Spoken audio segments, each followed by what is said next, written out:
And first of all, this week is our 1-year anniversary. Oh, that's So, great. and yeah, and Malcolm, raise your hand. It's my co-founder.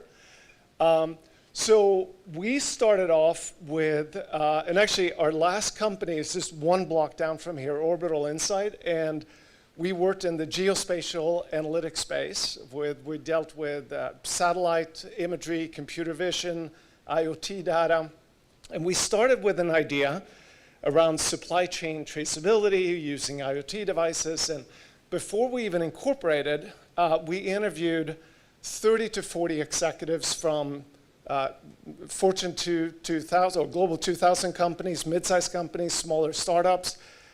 And we kind of had this idea, and we're like, so what type of pain points do you guys have? And what we heard, I would say almost 100% of all the interviews, there were about 1-hour interviews. We showed our idea, we asked what their biggest pain point was.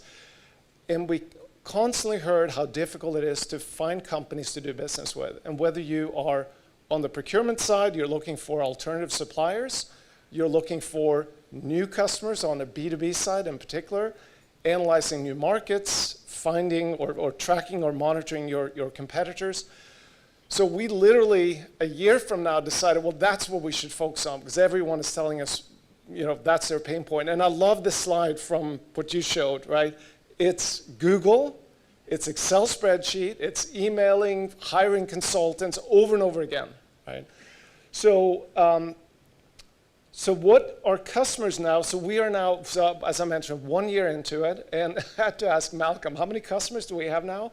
So we have 18 customers now that are using our SaaS application. I'll give you an overview of that.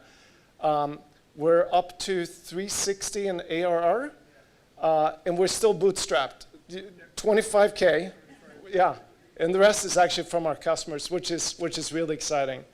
So, and this is, I don't think I got all the logos here, but what's been really crazy, and VCs, when we pitched to VCs, this drove them absolutely crazy.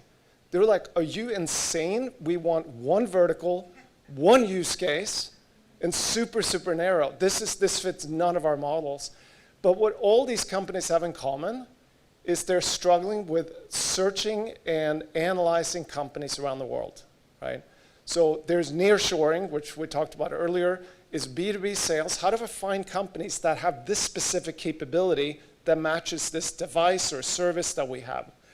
So, and it covers, like I mentioned, finding alternative providers, assessing new markets, and we just talked about this with some folks at G1, the barcode, finding new markets and sizing those new markets, finding new customers that fit this bizarre, special thing that we're doing. So that's what we've done, and how we've done it looks something like this. This is obviously a big oversimplification, but we built a massive, massive knowledge graph, B2B knowledge graph, of, and it's all sourced from the open web. So it's all OSINT, if you're in that part of the industry, or open web, is north of 1 billion websites that we continuously crawl. It's about 250,000 news articles and scientific publications that we ingest per day. And we gather all these little facts, and we store that in a massive, trillions of facts in the knowledge graph that you can now search on in a few seconds. And you see some of the stats. This keeps changing literally every day, but we have approximately what is it now, the latest, 240 million organizations, and that literally covers every school you went to in whichever town you are, to multinational large organizations with hundreds of subsidiaries, hundreds of thousands of people that we can match to those organizations. We have, and as I mentioned, all the news events, so we can now trace back and see all the acquisitions, all the investments of any company. So if there's a website and an article somewhere, odds are we have that in our knowledge graph. So, and we built a very simple kind of SaaS application. We really want to make this as simple as buying shoes on Amazon. And we hate enterprise software, and we really want to make much more of a consumer type of application. So, and again, I'll finish with our customers. So I picked kind of 3 stories that we have. We have so many wonderful stories from our customers, but one is from a tiny I think they're like $10, $15 million, maybe $15, $20 million custom manufacturing company. Oh, okay, they're under $1 million. I thought I knew they were small. So they make custom parts, and one of their customer was this very specialized ambulance type of manufacturing company. And they loved their product, and it was like perfect fit. It's like, okay, how do we find all the other custom ambulance manufacturing companies? And they had no idea. They had tried to Google it and find it.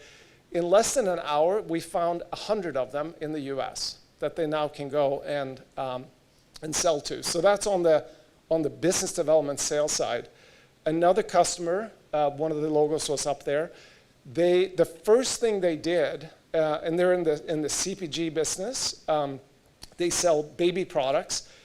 Their supplier for one of their ingredients was basically not keeping up with capacity, had some issues, so they quickly had to find an alternative provider for this ingredient. And within, I think it was 1 or 2 hours, we found 5 times more alternative suppliers than they knew from before that they can now go and source from. And these are all from kind of local areas close to their manufacturing plant. And the last, was that my timer? That was, okay. Just 30 more seconds. The last and most exciting thing we're now being dragged into, literally, is the military industrial complex, which, and just to give you kind of an order of magnitude, here in the US, there are 110 weapon systems, and that goes from fighter planes to aircraft carriers all the way to, ammunition, and of course, a lot of stuff going on in the world on that side. There are more than 1 million component suppliers sitting in the supply chain, and they have no effing idea where these parts are coming from. You go back 3 to 4 layers in the supply chain, and a ton of critical parts come from China with huge geopolitical risk. So we're starting now to help them actually create visibility in this massively insane complex supply chain. So that's what we do. Awesome.